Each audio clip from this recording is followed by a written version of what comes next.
We are looking at the expansion of Rome. We've seen how they conquered the Italian peninsula, and then they got into war with their nearby neighbor, Carthage. What were those wars called? 3 wars really that take place between Rome and Carthage. What are they called? Punic Wars. All right, Punic Wars, yes. Comes from the Latin word for Phoenician. Remember, the Carthaginians are descendants of the Phoenicians. We had gone through the first Punic War yesterday and the second Punic War. I believe I gave you some of the results of that second Punic War, but I found a slide in the meantime that may help us here as well. Carthage was forced to give up all of Spain, and then a couple of things that I didn't mention, like Numidia became an ally. One of the things, too, that happens is that Rome invaded Macedonia, which was an ally of Carthage, and we'll talk about that in a minute. And we talked about the payment that Carthage had to make to Rome, and never to wage war. So Carthage was soundly defeated. About this time, just a couple of interesting things take place, and that is that in 174 BC, the streets of Rome were paved. So that's pretty cool. And in 170 BC, now that they've got paved roads, first public bakery. You know, you're going to use those roads to get someplace to buy bread. Pretty cool. I don't know if they made cookies or not, but you can buy bread anyway. All right. So you're not as excited about that. That's fine. Following the second Punic War, we're going to have a third Punic War. And so it's important to keep the causes of each of these in mind. The cause of the first Punic War was what? Sicily. Yeah. Okay, so the Carthaginians had come up into Sicily. And what about the second Punic War? What brought that about? Carthage attacked Roman ally. Right, in Spain. All right, and so now with the third Punic War, it comes about as a result of simply Roman revenge.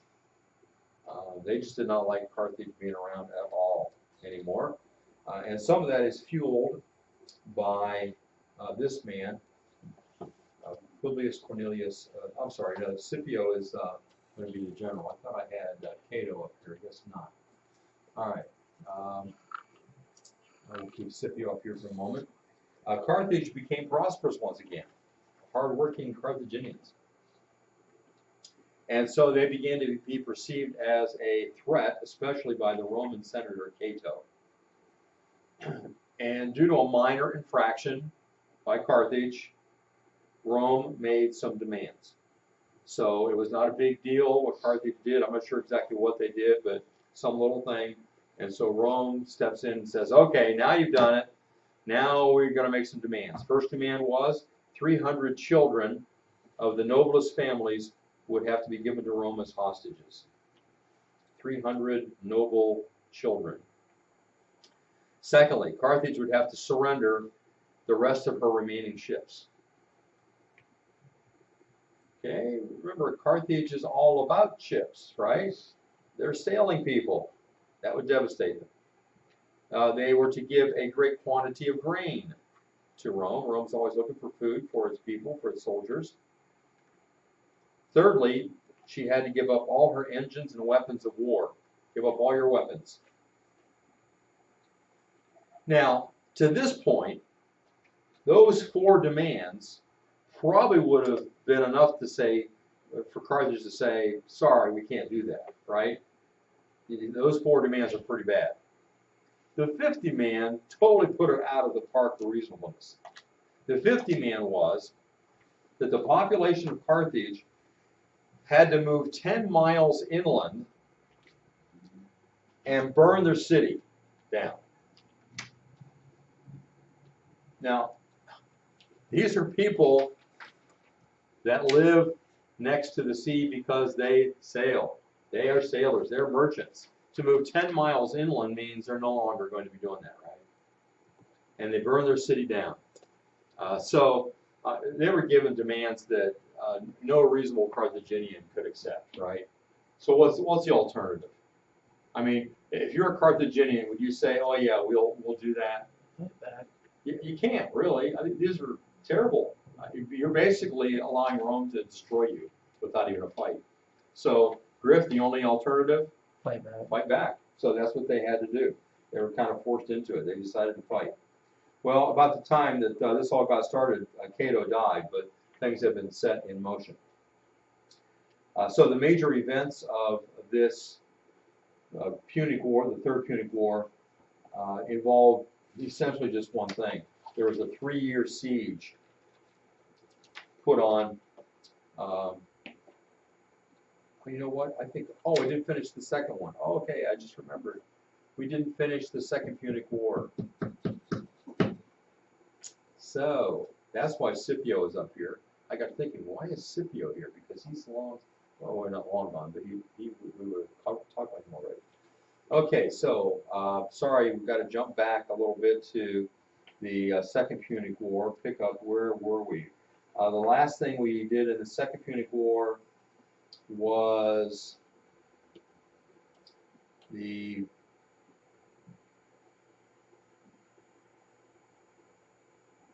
Battle of Cannae, right? And then did we talk about Syracuse, how Rome attacked Syracuse? Okay, just one small thing about that. Rome attacked Syracuse, and they were met by a barrage of weaponry that was engineered by the mathematician Archimedes. Maybe you've heard of Archimedes. So he was a citizen there, and he developed some weapons and delayed Rome's eventual conquest. Rome eventually did defeat them. Now, one of the traditions, the stories that's come down to us, is that Archimedes devised a huge mirror, and that he used that mirror to focus the sun on the Roman ships. Now, did you ever do that with a magnifying glass? Focus the sun on a piece of paper, or maybe an ant crawling around? What happens when you focus the sun? It's more. Yeah, and eventually it catches on fire, right? So the story is Archimedes developed this huge mirror and focused the sun, reflected the sun off this mirror onto the Roman ships one by one and caught them on fire. Probably didn't happen. I'm not sure where that story came from, but it's really impossible to do that. When you're focusing the sun, or using a mirror, magnifying glass, whatever, you're focusing the sun on a piece of paper. What's true about that piece of paper? It's standing still. It's still. A ship, even if the ship is anchored, is it totally still? No, because the way the water's making it go. So it would be impossible to focus a beam of light from the sun on any particular spot on a ship. So I don't think that can happen. You ever watch Mythbusters? Pretty cool show. They did an episode on this, and they tried all kinds of different things. You know, one solid piece of glass, a bunch of pieces put together, and they came to the conclusion it would be impossible to start a fire on a ship by using that. So anyway, but you know, some of the respect for Archimedes that he came up with some good weapons. All right, enough of that. Next what happens is that the Roman commander Scipio, it's pronounced Scipio even though it's an SC, so just for fun I like to call him Scipio. I think he's called Skippy maybe by his mother, I don't know. Scipio was fighting in Spain and had led the Romans against the Carthaginians there, and he defeated them, and so Rome made him the consul then, and so he raised a new army and crossed over to North Africa to attack Carthage itself. So he's coming over, he has fought in Spain, now he's coming over from Rome to North Africa. Remember, Hannibal is still up here roaming around, defeating the Romans every time he can, but he can't do what? Conquer. He can't conquer Rome itself, the city. Scipio comes over, he brings some fighting men over to North Africa to attack Carthage. Now, Carthage was a densely populated and well-fortified city. Some of the houses in Carthage were 6 stories high, and a family might be crowded into a single room. Very densely populated city. around the landward side of the city, the south side facing the land, was a threefold protective wall, 45 feet high, with still higher towers and battlements. Within the wall were accommodations for 4,000 horses, 300 elephants, and 20,000 men. So if you're attacking by land, you're going to have a tough time of getting through the walls of Carthage. Outside these walls, in the area away from the sea, were the estates of the rich, and then beyond those, the fields of the poor. Well, when Scipio comes down to Carthage, what does Hannibal do? Well, he's got to run back and defend the city. So that's what happens. Hannibal leaves Italy, and unfortunately for him, half of his troops refuse to go. Remember, they've been fighting in Italy, well, starting in Spain and then into Italy. They've been fighting for 36 years. So you can see why maybe they said, I don't think we're going to go fight anymore down in Africa. We'll just stay here. So Hannibal had to raise a new army when he got there. And then he went out from the city to engage Scipio at a place called Zama. The two leaders met in an effort to reach a peace settlement, but they were unsuccessful. But Scipio used that meeting to do a little reconnaissance. He gained some important intelligence because they met in between the two camps. And Scipio, while they were talking, ran his eyes over the camp, and he counted how many elephants Hannibal had. With this information, Scipio devised a strategy. So he had the Romans arrange themselves in groups behind the row of skirmishers. So you got the row of soldiers in the front, and then he arranged them in rows so that there was a lane in their ranks, one lane for each elephant. And those lanes then would be exactly how many elephants Hannibal had. Now, what was his reasoning behind that? Well, if the elephants charge, are they more likely to charge into a group of people or go where there is nobody?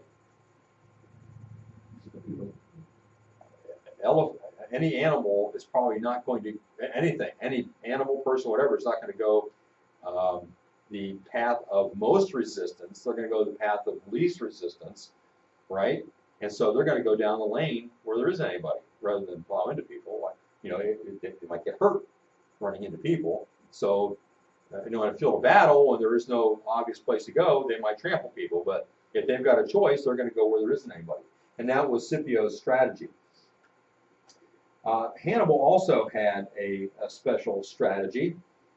Because the terrain did not lend itself to his usual boxing in strategy that he used in Cannae, he divided his troops into 4 groups, each under its own commander.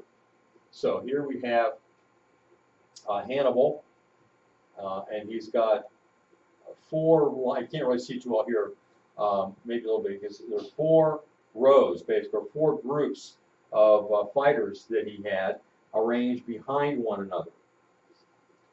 The men in his first group were on elephants, and then that was followed by the other 3 groups. So his idea was to attack the Romans in waves. Send the first group, and then you send the second group, and then the third group, and the 4th group was composed of his best veterans, and those are the ones that he commanded, and that would be the last group to go through and just kind of mop up whatever Romans were left. That was his strategy. Well, the 2 armies confronted one another near the North African town of Zama. And as they approached one another, the Romans sounded their trumpets. The soldiers in the forefront of the Roman forces aligned themselves into a V shape formation and threw lances at Hannibal's elephants.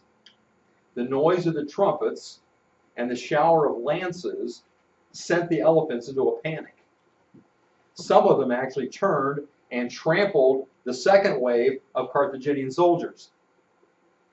The other ones charged forward, but where did they go? They went right down the lanes in between the Roman soldiers and didn't effectively do anything. So at this point, then the elephants are no longer a threat. They turned and went down through the lanes. There they go. And so at that point, the Romans closed the lanes and attacked the enemy. Well, the Carthaginians were thrown into disarray as now the second group of Carthaginians who are fighting, after the elephants are gone, now this group is fighting, and they are in such a state that they begin retreating. Remember, some of the elephants have turned back on them, and that's causing them to panic. Well, then now the Roman soldiers are coming at them. This is totally unexpected. We didn't think this was going to happen this way. And so the second group of Carthaginians are turning and going back. Now what happens then? If they're turning and rushing this way, now what are they coming into? The second group here has turned and is heading this direction instead of that direction. Yeah. So now they're running into the third group. And so what's happening is some of the Carthaginians are actually fighting against the third wave of Carthaginians as well as against the Romans. And so that's causing even more problems for Carthage. They were trying desperately to escape.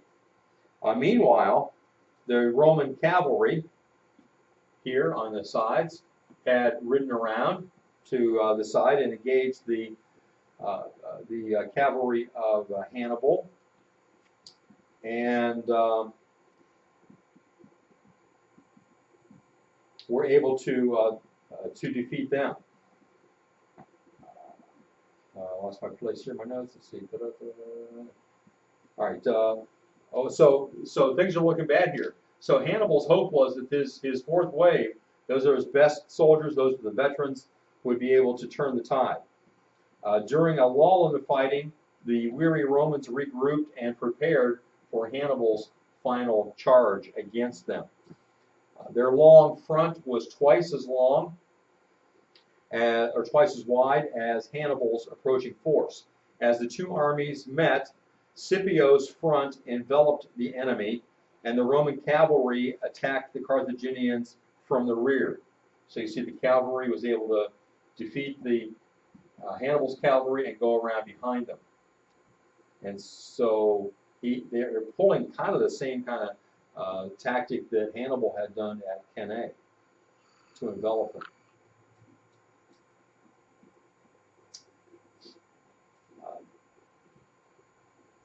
The end result was that this flanking strategy of Scipio against Hannibal brought about the defeat of Hannibal, who lost 20,000 men. But he was able to escape himself. He eluded capture, and he went back to Carthage and told the Carthaginian Senate they needed to sue for peace. The Roman leader, Scipio, was later given the title Africanus by the Roman Senate in honor of his great victory. And he's going to have a brother later on also called Scipio, so this will be a way to keep them straight. Scipio Africanus is the one who conducts this Third Punic War. The results were that Rome gained the Iberian Peninsula, which is Spain. The Carthaginian navy was reduced and forced to pay war damages, 200 talents each year for 50 years, and Rome was now master of the Western Mediterranean. This is a drawing of Carthage. You can see the harbor, part of the harbor here. The walls, they're around even on the seaside, as well as there are walls out here. And this is a major part of the port. The ships come in here through a narrow passageway, and then they can dock in this man-made harbor.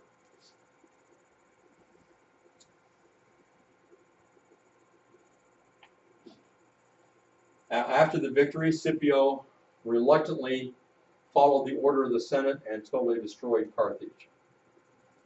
You know what? No, I think that's after the third. Let's see. My slides may be out of order here. If I put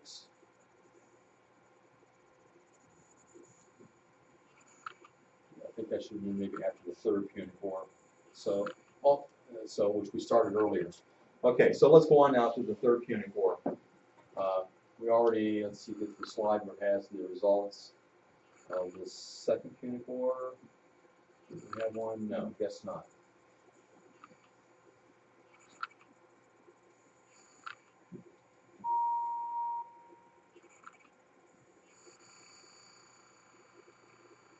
Okay, now we go to the Third Punic War. All right, any questions to this point? So we're kind of starting over again, the Third Punic War. The cause of this was Roman revenge, as we said before, and Cato, the Roman Senator Cato, is the one that kind of instigated Rome to do away with Carthage. They were becoming a threat again. Rome gave them some demands which were unreasonable, that no one could follow, and so Carthage decided to fight. That resulted in a 3-year siege that led to Carthage's defeat. Rome surrounded, didn't let anything in or out for 3 years, and so it was utterly destroyed by Rome.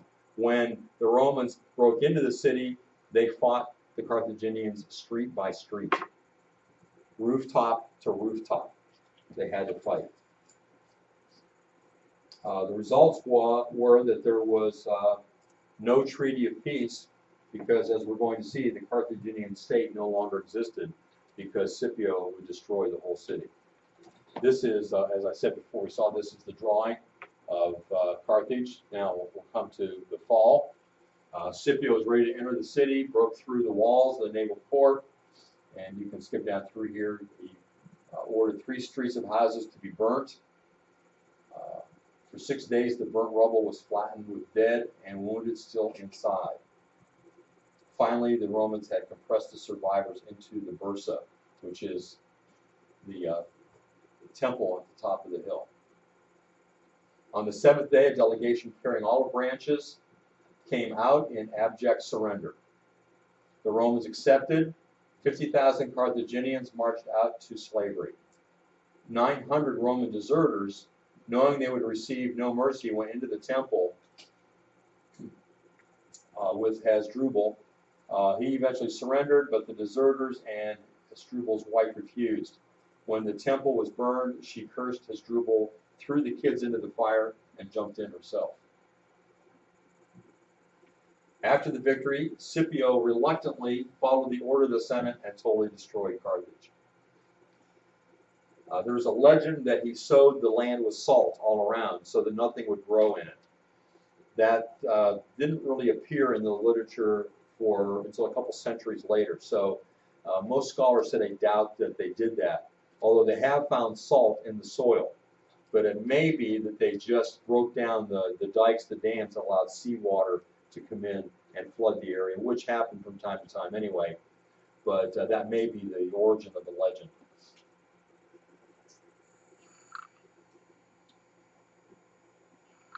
Here's a painting someone made of Scipio overlooking Carthage and its destruction. Interesting what he has to say about it, or what he has to say, what is said about him.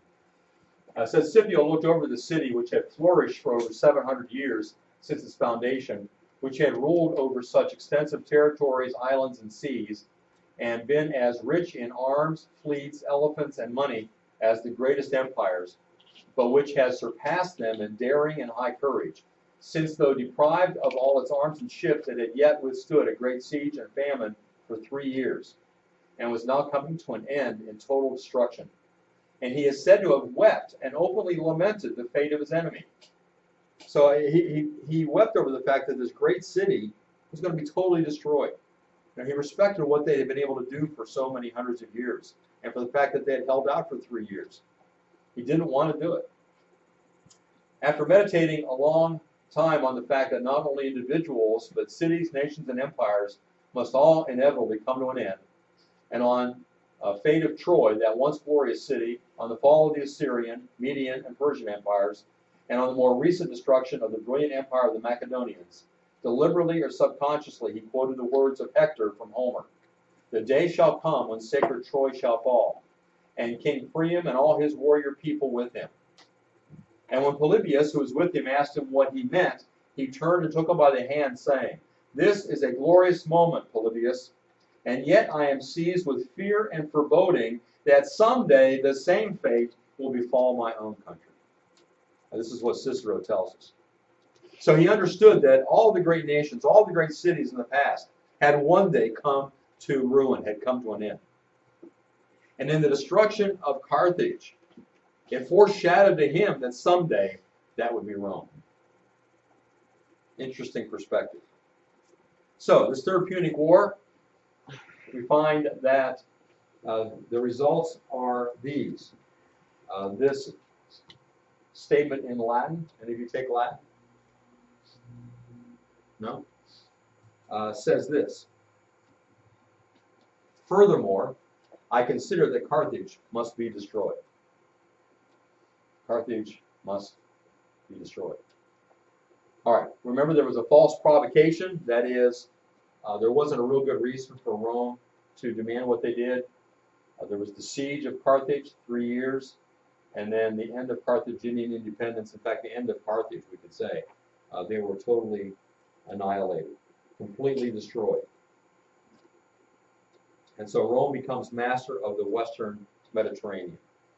So we've had 3 Punic Wars between Rome and Carthage. And what's the score? Rome 3, Carthage nothing. They win the series.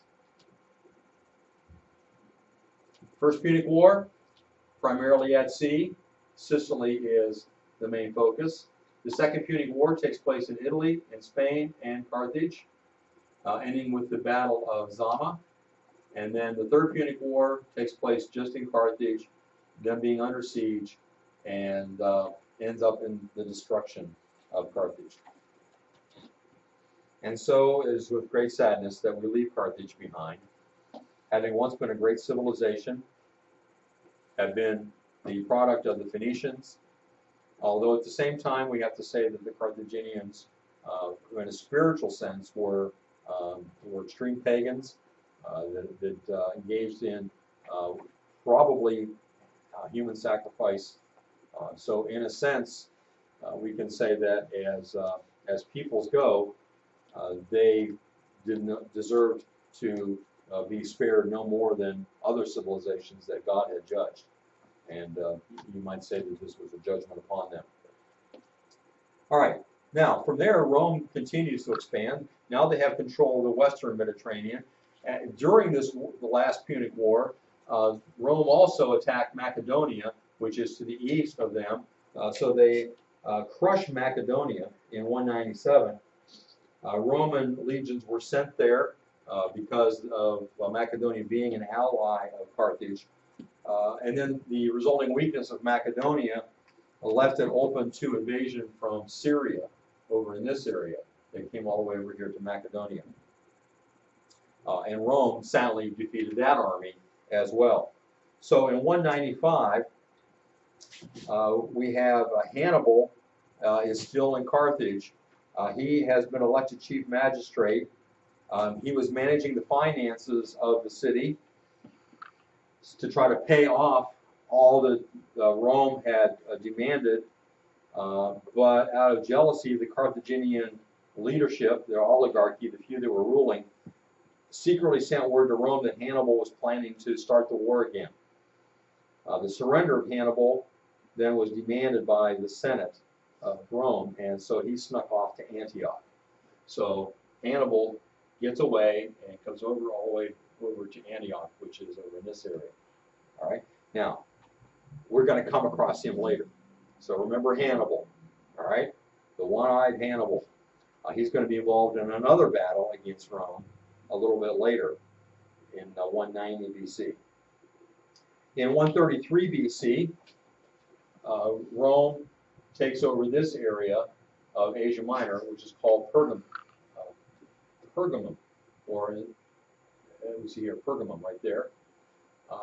So they have expanded. They've got Spain now from Carthage. They've expanded this way, Macedonia, and now into Asia Minor. Egypt at this point decides, they're over here, Egypt decides that it would not be a good idea to fight against Rome because so far nobody can beat them. So they make an alliance with Rome. And so by this, Rome gains control of the former Greek Empire of Alexander, and thereby the eastern end of the Mediterranean. because they also take over Syria. They defeat Syria and take over this area. So they have little by little, and really kind of quickly, taken over most of the Mediterranean, Egypt down here. And that's going to bring them into, eventually, the area of Israel, and we'll get to that a little bit later. Initially, Rome allowed people to rule themselves in these conquered areas. But people kept rising up against them here and there, and so they reorganized all these areas that they had conquered into provinces, which would be ruled by governors that Rome would appoint. And in 64 BC, Syria, that's when Syria becomes part of the Roman world. And then soon after that, the area of Palestine. All right, so we have talked about the three Punic Wars, and we've seen how Rome expanded into from Italy into the western part of the Mediterranean, and then over to the eastern part of the Mediterranean. Now, there's still a republic. There's still the Republic of Rome, but they have expanded their territory quite a bit. So they are controlling a lot of territory. And we'll see on Monday some of the problems that are going to arise within the republic that's going to eventually drive them into a dictatorship and being an empire. In preparation for that, and possibly reviewing of what we've done today, I want you to read for Monday. You know, you've already read. We'll just do the questions for Monday on page 85. Do the questions on page 85.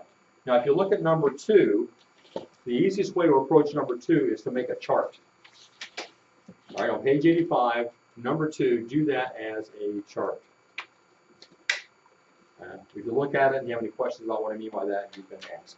Okay, in the time we have left, you can get started, and maybe you can even get those questions completed before you leave today.